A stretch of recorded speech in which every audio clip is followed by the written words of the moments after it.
বিল্লাহি মিনাশ শাইতানির রাজীম। বিসমিল্লাহির রহমানির রহিম।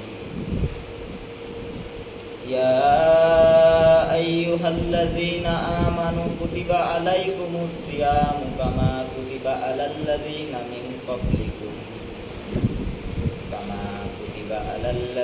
মিন ক্বাবলিকুম লাআল্লাকুম তাত্তাকুন। وقال رسول الله صلى الله عليه وسلم الصوم لي وأنا أجزي به أو كما قال عليه الصلاة والسلام। আলহামদুলিল্লাহ, আল্লাহ পাকের কাছে অসংখ্য অগণিত শুকরিয়া যে মহান রব্বুল আলামিন আমাদেরকে ফিতনা ফাসাদের জামানায় তার পবিত্র ঘর মসজিদে এসে জুমার দিনে জুমার নামাজ আদায় করার জন্য মসজিদে এসে কিছু কথা বলবার এবং শুনবার যে তৌফিক দিয়েছেন, এজন্যে অন্তরের অন্তরস্থল থেকে কালিমাতুশ শুকর আদায় করছি, বলি আলহামদুলিল্লাহ। আলহামদুলিল্লাহ। পবিত্র শাবান মাস শেষের দিকে, সামনেই আসতেছে আমাদের মাঝে রমজান, মাহে রমজান। এই রমজানের রোজার ব্যাপারে আল্লাহ তাআলা পবিত্র কালামুল্লাহ শরীফের মধ্যে বলতেছেন, ইয়া আইয়ুহাল্লাযীনা আমানু কুতিবা আলাইকুমুস সিয়ামু কামা কুতিবা আলাল্লাযীনা মিন ক্বাবলিকুম লাআল্লাকুম তাত্তাকুন। আল্লাহ পাক রব্বুল আলামিন বলতেছেন, হে ঈমানদারগণ, তোমাদের উপর রোজাকে ফরজ করা হয়েছে যেমনভাবে তোমাদের পূর্ববর্তীগণের উপর এই রোজাকে ফরজ করা হয়েছিল।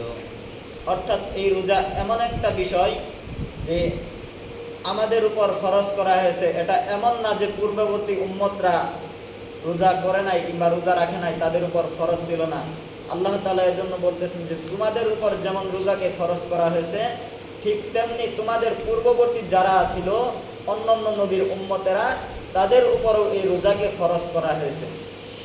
এই রোজাকে আল্লাহ তাআলা একেবারেই আমাদের উপর ফরজ করে দেন নাই। এই রোজা ফরজ করা হয়েছে 4টি ধাপে। আল্লাহ রাসূল হাদিসের মধ্যে বলেন যে 4টি ধাপে রোজাকে ফরজ করা হয়েছে। 4 ধাপের মধ্যে প্রথম ধাপে আল্লাহ রাসূল সাল্লাল্লাহু আলাইহি ওয়াসাল্লাম শুধু নিজেই রোজা রাখতেন। এরপর আল্লাহ রাসূল সাল্লাল্লাহু আলাইহি ওয়াসাল্লাম সাহাবায়ে কেরামকে রোজা রাখার তাগিদ দিয়েছেন। এরপর সাহাবায়ে কেরাম থেকে যখন তারা রোজা রাখলো, এরপর আল্লাহ তাআলা ধাপে ধাপে আল্লাহ তাআলা রোজাকে ফরজ করে দিয়েছেন। এরপর আল্লাহ তাআলা আয়াত নাজিল করেছেন, ইয়া আইয়ুহাল্লাযীনা আমানু কুতিবা আলাইকুমুস সিয়াম কামা কুতিবা আলাল্লাযীনা মিন ক্বাবলিকুম লাআল্লাকুম তাত্তাকুন।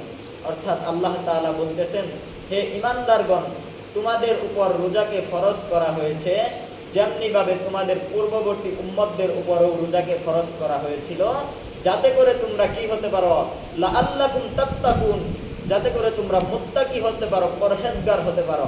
অর্থাৎ এই রোজাকে ফরজ করা হয়েছে এজন্য যে রোজাকে ফরজ করার একটা কারণ হলো যে মুত্তাকি হওয়া, আল্লাহ তাআলার শুকরগুজার বান্দা হওয়া, আল্লাহ তাআলার পেয়ারা বান্দা হওয়ার জন্য আল্লাহ তাআলা রোজাকে ফরজ করেছেন। এই রোজা এমন না যে আমাদের উপর কষ্টকর একটা বিষয়। এই রোজা মুত্তাকি হওয়ার একটা মাধ্যম। যে আমরা যদি রোজা রাখি, রোজা কাকে বলে?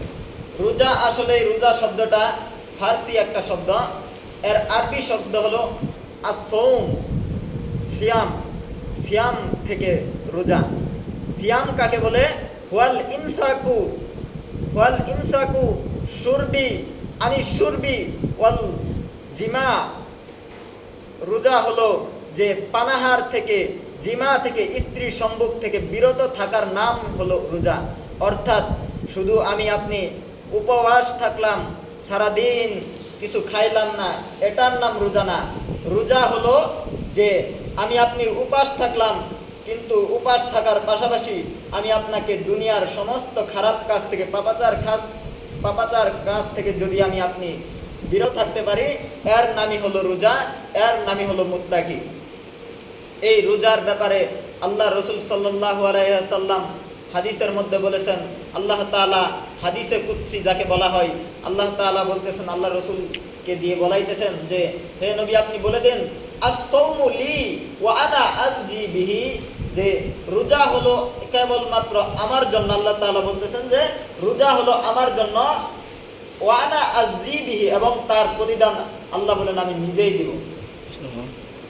একটা উদাহরণ মনে পড়ে গেল। উদাহরণটা হলো, ধরেন আপনাদের এলাকা থেকে যদি কাউকে প্রধানমন্ত্রী ডেকে নিয়ে বলে যে আমি তোমাকে আজকে তোমার প্রতিদান দিব, তুমি এমন একটা কাজ করেছ যেই কাজের তুমি ভালো পুরস্কার পাওয়ার যোগ্য, এই পুরস্কারটা যদি প্রধানমন্ত্রী আপনাদের কোনো লোককে যদি ডেকে নিয়ে দেয়, তাহলে আপনাদের কাছে আমার প্রশ্ন, পুরস্কারটা কি ছোট হবে না বড় হবে? পুরস্কারটা অবশ্যই বড় হবে, কারণ প্রধানমন্ত্রী যেখানে পুরস্কার দিবে সামান্য কোনো পুরস্কার দিবে না, পুরস্কারটা একটু বড়ই হবে। ঠিক তদ্রুপ আল্লাহ তাআলা বলতেছেন আস-সাওমু লি, আল্লাহ রাসূল হাদিসের মধ্যে বলেন আস-সাওমু লি ওয়া আনা আজজি বিহি, যে রোজা কেবলমাত্র আমার জন্য আর আমি নিজেই তার প্রতিদান দিব। যে আল্লাহ যেহেতু নিজেই এর প্রতিদান দিতে চাইতেছেন, তাহলে বুঝেন এই প্রতিদানটা কত বড় হতে পারে। আর রোজাদারদের জন্য আল্লাহ রাসূল হাদিসের মধ্যে বলেন, হাদিসের বাংলা অর্থ হলো যে যারা রোজাদার তাদের জন্য জান্নাতে রায়্যান নামক একটা দরজা আছে, সেই দরজা দিয়ে শুধুমাত্র একমাত্র রোজাদার ব্যক্তিরাই প্রবেশ করতে পারবে, অন্যরা এই দরজা দিয়ে প্রবেশ করতে পারবেন না। রোজাদার ব্যক্তিরাই শুধু এই জান্নাতের রায়্যান নামক দরজা দিয়ে প্রবেশ করতে পারবে।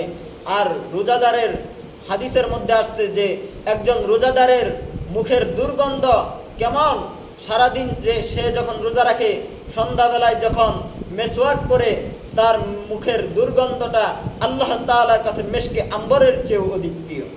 সুবহানাল্লাহ, এই রোজার এত বরকত, এত ফজিলত আল্লাহ তাআলা আমাদেরকে সামনেই, হয়তো আগামীকাল পরশুদিন থেকে আমাদের মাঝে মাহে রমজান এসে পড়বে ইনশাআল্লাহ।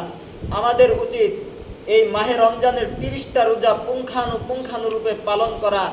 আর রোজার দিনে আমাদের উচিত আল্লাহ তাআলার নেক আমলগুলা করা, কারণ দেখা যায় যে সারা মাস সারা বছর আমরা যে গুনাহ করি, কিন্তু রমজান মাসের একটা রহমত আছে, একটা বরকত আছে। এই রহমত বরকতের মাসে অনেক খারাপ লোকও ভালো হয়ে যায়। ওই যে দেখেন না যে সারা বছর খারাপ কাজ করছে, কিন্তু যখন রমজান মাস আসে তারাবির নামাজটা অন্তত পড়তে যায়। কি জন্য? এলাকার সবাই যাইতেছে, আমি যদি তারাবির নামাজ পড়তে না যাই তাহলে মানুষ আমাকে কি বলবে, যে সারা বছর খারাপ কাজ করছে, এই একটা পবিত্র মাস আসছে রমজান মাস, এই রমজান মাসেও ইবাদত করে না, আল্লাহর বندگی করে না, কত বড় নাফরমান বেঈমান। হ্যাঁ, এরকম বলি। এজন্যে রমজান মাসে আল্লাহ তাআলার একটা রহমত আল্লাহর বান্দাদের উপর পড়ে যায়।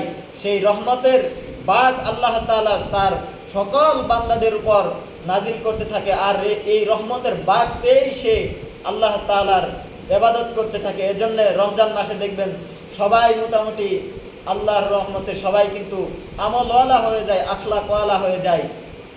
এজন্য রমজান মাসের গুরুত্ব অনেক। আল্লাহ রাসূল সাল্লাল্লাহু আলাইহি ওয়াসাল্লাম রমজান মাস আসার পূর্বেই রজব মাস থেকে রমজানের প্রস্তুতি নিতেন, এবং আল্লাহ রাসূল সাল্লাল্লাহু আলাইহি ওয়াসাল্লাম এই দোয়াও আমাদেরকে শিখিয়ে দিয়েছেন, আল্লাহুম্মা বারিক লানা ফি রজব ওয়া শাবান ওয়া বাল্লিগনা রমাদান। আল্লাহ রাসূল সাল্লাল্লাহু আলাইহি ওয়াসাল্লাম এই দোয়া করতেন রজব মাস আসার সাথে সাথেই। আল্লাহ রাসূল সাল্লাল্লাহু আলাইহি ওয়াসাল্লাম শাবান মাস আসার সাথে সাথে এই দোয়া করতেন, আল্লাহুম্মা বারিক লানা ফি রজব ওয়া শাবান। হে আল্লাহ, তুমি আমাদেরকে রজব এবং শাবান মাসে বরকত দান করো। ওয়া বাল্লিগনা রমাদান, এবং রমজান মাস পর্যন্ত আমাদেরকে হায়াতকে বুলন্দ করে দাও, হায়াতকে বাড়িয়ে দাও। আল্লাহ রাসূল সাল্লাল্লাহু আলাইহি ওয়াসাল্লাম রমজান মাস পর্যন্ত হায়াত বৃদ্ধির জন্য দোয়া করেছেন। আমাদের সমাজের মধ্যে দেখা যায় কিছু কিছু মানুষ আছে খারাপ কাজ করার জন্য হায়াতকে বৃদ্ধি করার দোয়া করে। আরে ভাই, হায়াতকে বৃদ্ধি করার দোয়া করতে হবে ভালো কাজের জন্য। ভালো কাজ ছাড়া খারাপ কাজের জন্য হায়াত বৃদ্ধি করা এটা জায়েজ নাই, এটা স্পষ্ট নিষেধ। কিন্তু যদি আপনি ভালো কাজ করার ইচ্ছা করেন, যে আমি আজকে সমাজের মধ্যে একটা মসজিদ নির্মাণ করব, আল্লাহ তুমি আমার হায়াতকে বৃদ্ধি করে দাও, আমার সন্তানটা, আমার মেয়ে সন্তানটা বড় হয়ে গেছে, আমি তার বিবাহ কার্য সম্পন্ন করে যাতে মরতে পারি, তুমি হায়াতকে বৃদ্ধি করে দাও, আল্লাহ তাআলা আপনার হায়াতের মধ্যে বরকত দান করবে, আল্লাহ তাআলা সওয়াব দান করবে। আর যদি আপনি বলেন যে আল্লাহ আমার এই কয়েকটা দিন সুস্থ রাখো, আমি এলাকায় যাতে একটা সিনেমা হল তৈরি করতে পারি, যাতে এলাকার মানুষ আর কষ্ট করে বাজারে গিয়ে সিনেমা না দেখতে হয়, এই দোয়া করলে এটা জায়েজ নাই।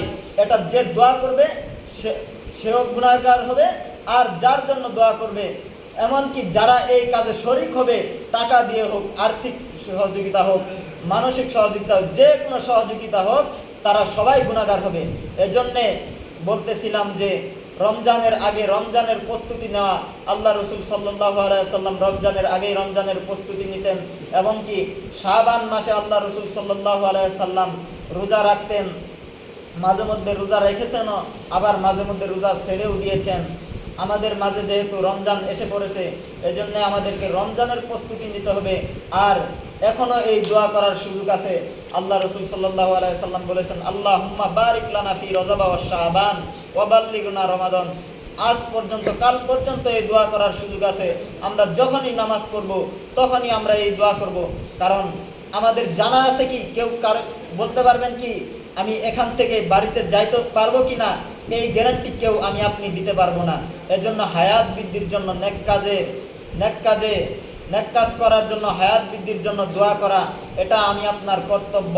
আল্লাহ রসুল সাল্লাল্লাহু আলাইহি সাল্লাম করেছেন। আর পবিত্র মাহে রমজানের রোজা রাখার ব্যাপারে আল্লাহ রসুল সাল্লাল্লাহু আলাইহি সাল্লাম অনেক হাদিসের মধ্যে অনেকভাবে বলেছেন। আল্লাহ রসুল সাল্লাল্লাহু আলাইহি সাল্লাম একটা হাদিসের মধ্যে বলেছেন, আস-সাওমু লি ওয়া আনা আজজি বিহি। হাদিসে কুদসির মধ্যে বলেছেন যে আল্লাহ নিজেই তার প্রতিদান দিবে, রোজার প্রতিদান। এজন্যে রোজার প্রতিদান যেহেতু আল্লাহ নিজেই দিবে, এই প্রতিদানটা অনেক বড় প্রতিদান হবে। এজন্যে বড় প্রতিদান নেওয়ার জন্য আমাদেরকে কিছু মেহনত, কিছু কষ্ট আমাদের স্বীকার করতে হবে। যে কষ্ট স্বীকার না করলে আমরা আল্লাহ তাআলার বড় প্রতিদান পাব না। এজন্য রমজান মাস আসতেছে, আমরা সারা বছর কে কি করছি সেটা দেখার বিষয় না। আল্লাহ রসুল সাল্লাল্লাহু আলাইহি ওয়াসাল্লাম একদিন মিম্বরে বয়ান করতেছিলেন, এমন সময় জিবরাইল আমিন এসে বলতেছেন, ইয়া রাসূলুল্লাহ, আপনি বলে দিন ওই ব্যক্তি ধ্বংস হোক যে ব্যক্তির সামনে আমার দুরূদ পাঠ করা হইল, কিন্তু আপনার দুরূদ পাঠ করা হইল, কিন্তু সে আপনার দুরূদের সময় সাল্লাল্লাহু আলাইহি ওয়াসাল্লাম পড়লো না, ওই ব্যক্তি ধ্বংস হোক। আল্লাহ রসুল বললেন আমিন। আবার বললেন, জিবরাইল আমিন বললেন, হে রসুল, আপনি বলে দিন ওই ব্যক্তি ধ্বংস হোক যে ব্যক্তি পিতামাতা একজনকে অথবা পিতামাতা উভয়জনকে বৃদ্ধ অবস্থায় পেল কিংবা জীবিত অবস্থায় পেল, কিন্তু তারা তাদেরকে রাজি করাইতে পারলো না, মানে তাদেরকে খেদমত করে তারা জান্নাত কামাই করতে পারলো না, তারা ধ্বংস হোক। আল্লাহ রসুল বললেন আমিন। তৃতীয় ব্যক্তির জন্য বলা হয়েছে যে জিবরাইল আমিন বলছেন যে ওই ব্যক্তি ধ্বংস হোক যে ব্যক্তি রমজান মাস পাইল, কিন্তু রমজান মাস পাওয়ার পরেও সে তার গুনাহকে ক্ষমা করাইতে পারলো না, ওই ব্যক্তি ধ্বংস হোক। আল্লাহ রসুল সাল্লাল্লাহু আলাইহি সাল্লাম বলছেন আমিন। তো দেখেন, আল্লাহ রসুল সাল্লাল্লাহু আলাইহি সাল্লামকে যখন সাহাবায়ে কেরাম প্রশ্ন করলেন, ইয়া রাসূলুল্লাহ, আপনি তিনটি সিঁড়ি উপরে উঠলেন আর বললেন আমিন, এর কারণ কি? তখন আল্লাহ রসুল সাল্লাল্লাহু আলাইহি সাল্লাম বললেন, সাহাবায়ে কেরাম শুনো, আমি যখন মিম্বরে বয়ান করতেছিলাম, এমন সময় জিবরাইল আমিন এসে বলল যে ওই ব্যক্তি ধ্বংস হোক যে আমার নাম শুনলো এরপর দুরূদ পাঠ করলো না, আমি বলেছি আমিন।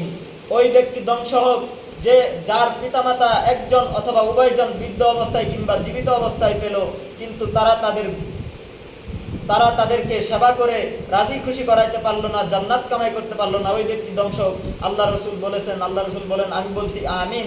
তৃতীয় ব্যক্তির জন্য বদদুয়া করা হয়েছে যে রমজান মাস পাইল, কিন্তু রমজান মাস পাওয়ার পরেও নিজের গুনাহকে ক্ষমা করাইতে পারলো না, ওই ব্যক্তি ধ্বংস হোক। আল্লাহ রসুল সাহাবায়ে কেরামকে বললেন যে এজন্য আমি বলছি আমিন। তো দেখেন, আল্লাহ রসুল সাল্লাল্লাহু আলাইহি সাল্লামের এই হাদিস দ্বারা বোঝা যায় যে আমরা যারা রমজান মাস পাইতেছি, কিন্তু রমজান মাস পাওয়ার পরেও যারা রমজানে নিজেদের গুনাহকে ক্ষমা করাইতে পারতেছি না, আল্লাহ রসুলের সেই বদদুয়া কিন্তু আমাদের জন্য আছে। কারণ আল্লাহ রসুলের একটা দোয়া, আল্লাহ রসুলের একটা কথা শুধু সেই যুগের জন্য না, আমাদের জন্য কিয়ামত পর্যন্ত আনেওয়ালা উম্মতের জন্যই খাস হয়ে থাকবে। এজন্য যারা আমরা রমজান মাস পাবো ইনশাআল্লাহ, আল্লাহ তাআলা যাতে আমাদেরকে পবিত্র রমজানের 30টি রোজা, তারাবি, সেহরি, ইফতারগুলো কবুল করুন এবং এই আমলগুলো আল্লাহ তাআলা যেন আমাদেরকে সঠিকভাবে পালন করার তৌফিক দান করুন। ওমা তাওফিক ইল্লা বিল্লাহ।